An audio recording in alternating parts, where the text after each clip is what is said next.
ideal country where the majority of the population would still be very discouraged and very, quite patriarchal, I think outsider strategy in which you're going to do public confrontations would be deemed as much more hostile, much more abrupt. Within the socio-political environment that these countries are in, a lot of these pivots would be more would have to be gradual for it to be accepted, for it to reach the end goal of the feminist movement, especially in Indonesia, to a certain extent to at least reach the goal of like policy changes or these type of like progressive development.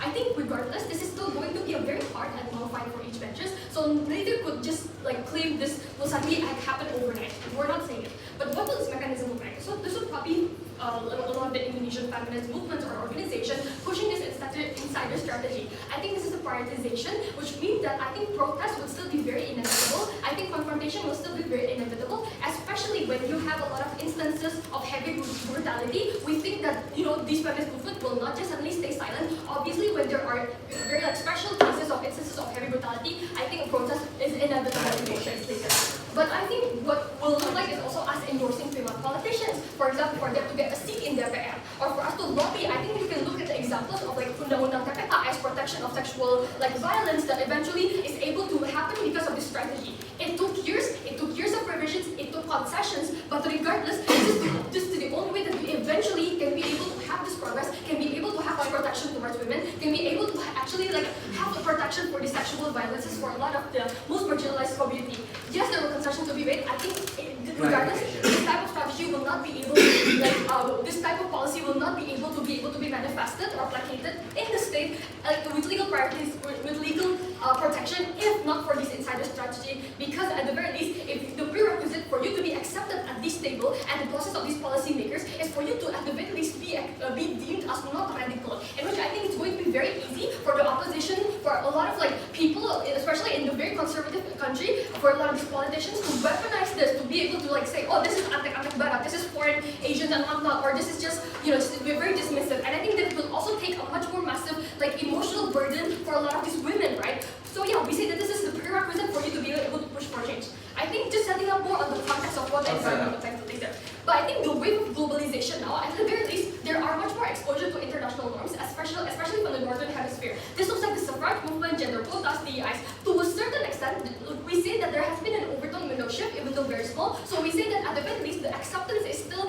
possible, right? We say that yes, majority is still very conservative, but that's exactly why, because the overtone window is able to shift. We have seen this slowly, gradually. This is how we're able to make sure that people, at the very least, people can gain that acceptance. People do not deem you as radical. There's much more acceptance to push for change, to accept for change. Because even though these people may not be the ones who push for the change themselves, at the very least, the population can accept and be able to understand these issues, right? So we say that to a certain extent, even though the majority would still have a conservative household, the introduction of these more progressive things, what do you want to achieve in the next 1 year and into 2029?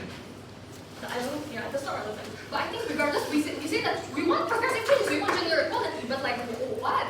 I don't think you can push for any policy changes regardless gender equality or not to be manifested within the next year. That's just not how policy making works. But I think why do we want to push for the policy making? Yeah, simply because legal protection. You have the grounds to sue, you have the grounds to sue your perpetrators, you have the grounds for legal protection from the state, for legitimacy, right? This is what we want. That's why we want to push from the state from within. This is not going to be able to be possible because we already mentioned to you the requisite for change is the acceptance.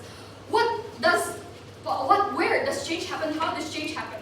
You have three things: political capital, momentum, and policy. So what you need is this political capital, which is with the main actors being these Indonesian feminists, these movements, these organizations, for them to also be able to mobilize a huge amount of, not a huge amount of population, but to a certain extent population, this political capital, which is resources, financial resources, or just alliances with politicians or concessions with politicians and whatnot. Second is you need momentum, which is why what we say is very necessary for you to also have this political capital, so that a lot of people are able to accept this. A lot of people are suddenly hyper-religious conservative groups wouldn't suddenly protest oh no, this feminist antek-antek barat is going radically crazy and inflicting our children with very a pergaulan bebas type of thing, right? So you need this momentum in order to be able to push for a lot of these changes to exist. Thirdly, you need policies. You need to come with actual things that you want to propose. You need to be able to have these things of goals of visions that you want to push for these changes to happen, to propose this to the general population, to also propose this to the government. These are the goals of the things that you want to happen.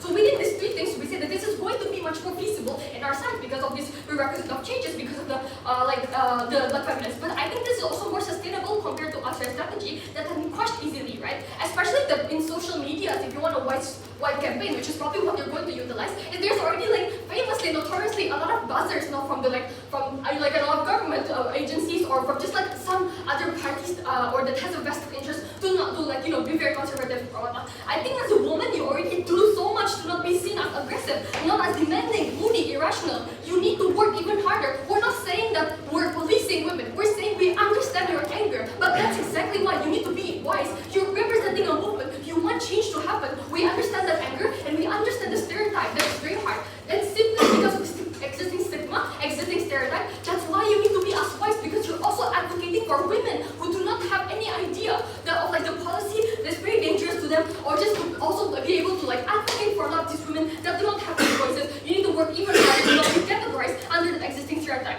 The type of activists and advocates through insider strategy is also going to be much more strategic, going to be much more sustainable. Why? Because these are people who are going to be most passionate, who will follow through years of hearings, of bills, of legislation for it to pass.